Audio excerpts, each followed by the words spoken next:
보실 하나님 말씀은 이사야 43장 8절서부터 13절입니다. 이사야 43장 8절부터 13절 말씀 보겠습니다.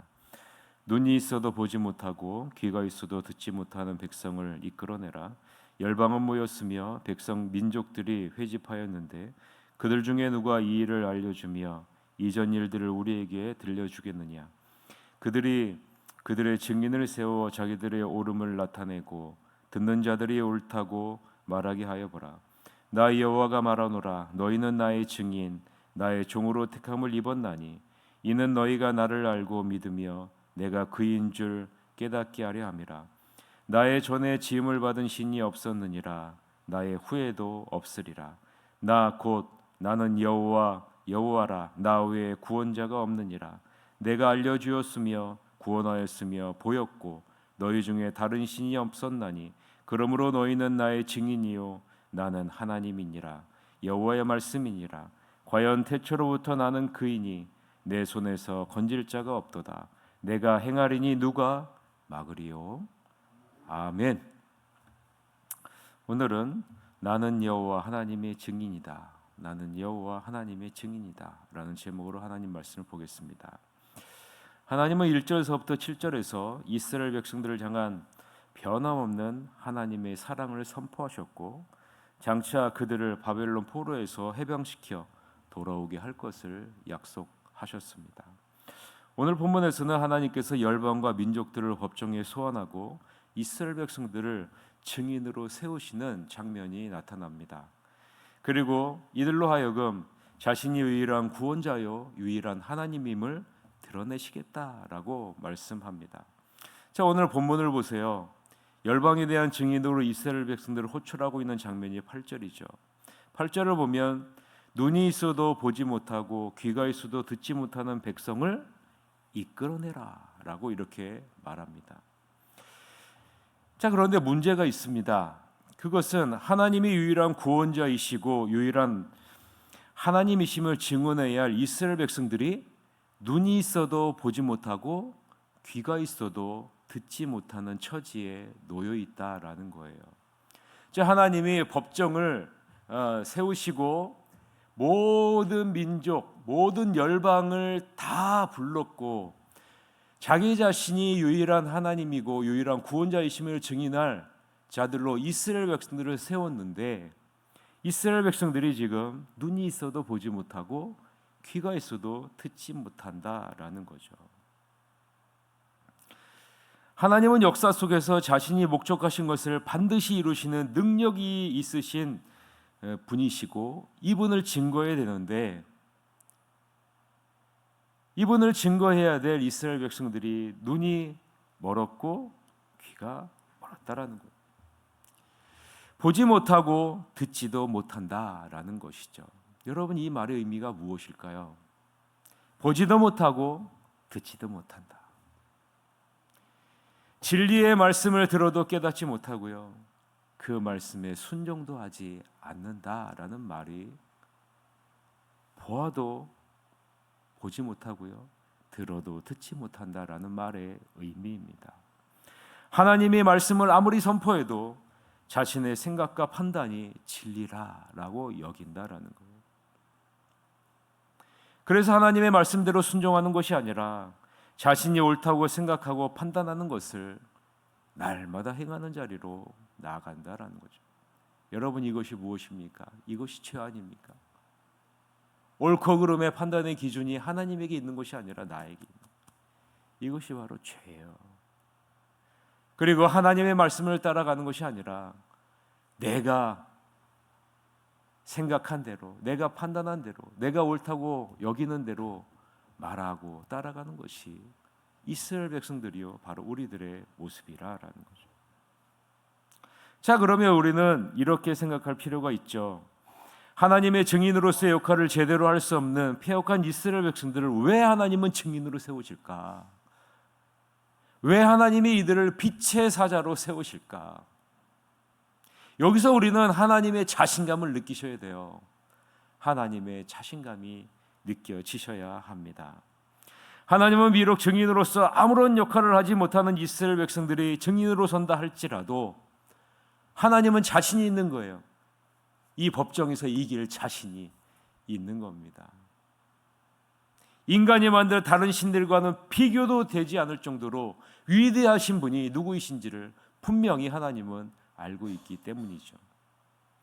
더 나아가 하나님의 권능으로 이루어지고 있는 이 생생한 역사가 하나님이 유일하신 구원자시요 하나님이 어떤 분이심을 생생하게 증거하고 있기 때문이라는 거죠. 하나님은 자신이 개최한 법정에 참석한 모든 민족에게 그들이 각각 섬기는 우상들이 참신이라는 증거를 내놓아라 라고 이렇게 명령합니다. 여기서 중요한 것은 이들이 자발적으로 오지 않았다는 거예요. 자발적으로 오지 않았다. 하나님이 강제로 소환장을 발부해서요, 강제로 의무적으로 모든 민족, 모든 사람들이 서게 했다라는 것입니다. 그래서 히브리 원문을 보면요, 모든 민족들이 참석했다라고 이렇게 얘기를 해요. 한 민족도 빠짐없이 모든 민족이 하나님에 의해 참석했다라고 이렇게 말씀을 합니다. 그 말씀이 9절인데요. 같이 한번 읽읍시다. 열방은 모였으며 민족들이 회집하였는데 그들 중에 누가 이 일을 알려주며 이전 일들을 우리에게 들려주겠느냐? 그들이 그들의 증인을 세워서 자기들의 옳음을 나타내고 듣는 자들이 옳다고 말하게 하여 보라라고 하나님이 명령하죠. 여러분, 이 모습에서 연상되는 모습이 있으시지 않습니까? 어떤 모습이 연상되세요? 그것은 예수님이 재림하신 이후에 모든 민족에게 있을, 모든 사람들에게 있을 백보자 심판이 연상되지 않습니까? 하나님에 의해서 모든 민족들이, 모든 사람들이 마지막 때 심판을 받게 되잖아요. 어느 민족도 어떤 사람도 여호와 하나님의 소환에서 비껴갈 수 없는 심판이 있다라고 분명하게 말하고 있잖아요.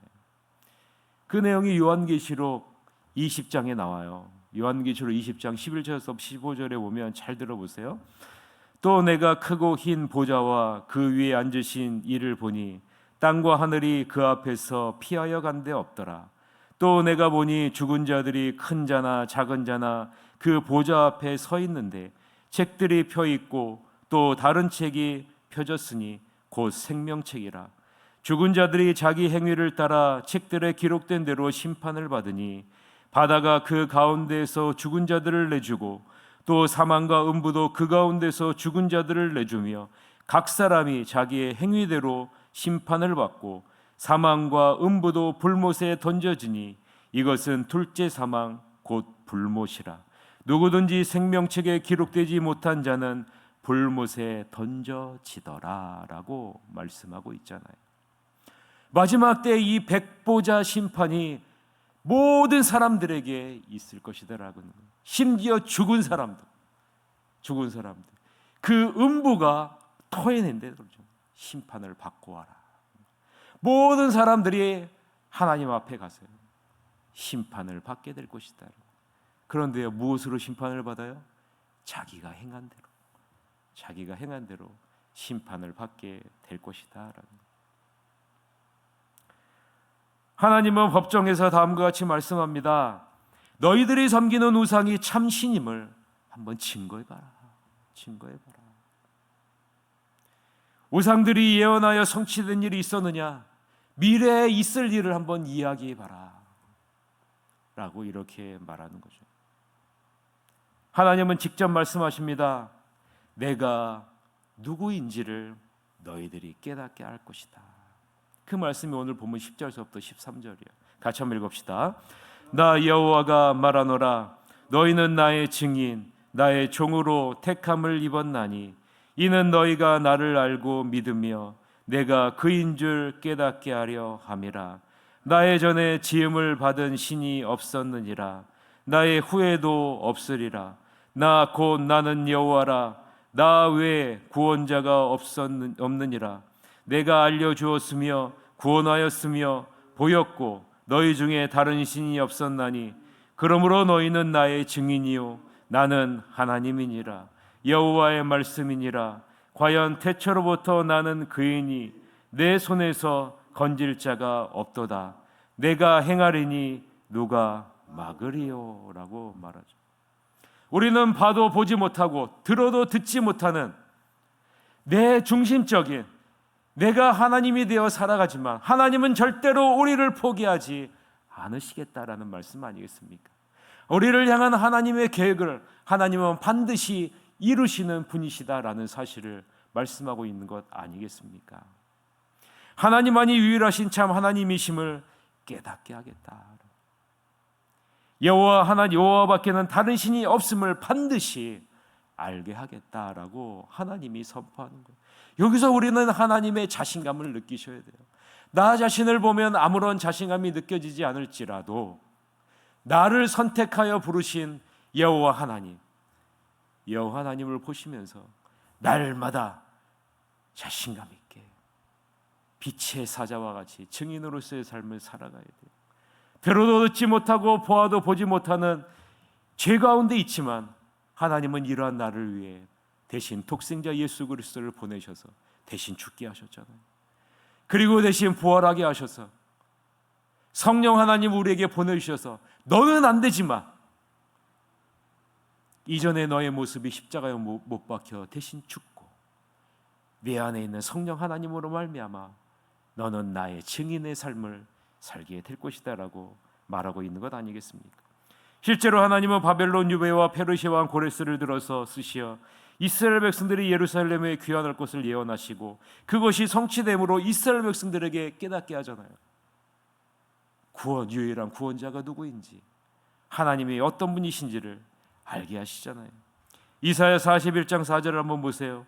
이 일을 누가 행하였느냐? 누가 이루었느냐? 누가 처음부터 만대를 불러내었느냐? 나 여호와라. 처음에도 나요 나중에 있을 자에게도 내가 곧 그니라 라고 분명하게 말씀하고 있지 않습니까? 하나님은 스스로 자연을 신격화한 분이 아니라 라는 사실을 스스로 입증하시는 분입니다. 하나님은 사람이 자신의 필요를 따라 만든 우상이 아님을 스스로 증명해 내신다라는 말이에요. 하나님은 스스로 존재하는 유일한 하나님이시요 유일한 구원자이심을 스스로 증명하시는 분이시라라는 사실입니다. 그런데 중요한 것은 이런 하나님을 증거하기 위해 하나님이 특별하게 세운 사람들이 있습니다. 그 사람들이 누구라고요? 바로 이 자리에 앉아있는 우리들이라는 사실입니다. 하나님은 이 큰 재판에서 우리들을 하나님으로서의 유일무이한 실제를 증언할 증인으로 세우시겠다라고 말하고 있는 거예요. 그럼 지금 우리에게 적용하자면 어떨까요? 우리의 무엇을 통해서 하나님의 하나님 되심을 증거하시겠다라고 말씀하고 있는 것일까요? 그것은 바로 여러분의 삶이에요. 여러분의 삶을 통해요 하나님이 어떤 분이심을 증명해 내시겠다라고 말하고 있는 겁니다. 사랑하는 성도 여러분, 하나님은 지금도 살아계심을 증거하는 증인의 삶을 살도록 여러분을 부르셨다는 사실, 여러분 이 사실을 잊지 마세요. 여러분의 삶이 하나님이 누구이신지를 증언하는 삶이라는 겁니다. 여기서 우리는 한 가지를 반드시 기억하고 돌아가셔야 합니다. 그것은요, 여호와 하나님은 자신이 택한 자는 누구든지 반드시 구원할 수 있는 분이시라라는 사실입니다. 하나님의 손에서 견뎌낼 자는 이 세상에서 존재하지 않기 때문이죠. 그 말씀이 13절인데요. 같이 한번 마지막으로 읽어봅시다. 과연 태초로부터 나는 그이니 내 손에서 건질 자가 없도다. 내가 행하리니 누가 막으리요. 아무쪼록 하나님 외에는 다른 신이 없고 하나님만이 유일하신 하나님이심을 굳건하게 붙잡고 이 하나님을 여러분의 삶 속에서 전하는 복된 자리로 나아가시기를 바랍니다. 그러면 하나님의 능력의 손길이 여러분의 삶이 가는 곳마다 하나님의 능력의 손길이 여러분을 붙드셔서 빛의 사자로서의 역할을 온전히 감당할 수 있도록 여러분을 이끌어 주실 것입니다. 이 하나님을 굳건하게 붙잡고 승리하는 하루 되시기를 주님의 이름으로 간절히 축원합니다. 기도하겠습니다. 하나님 아버지,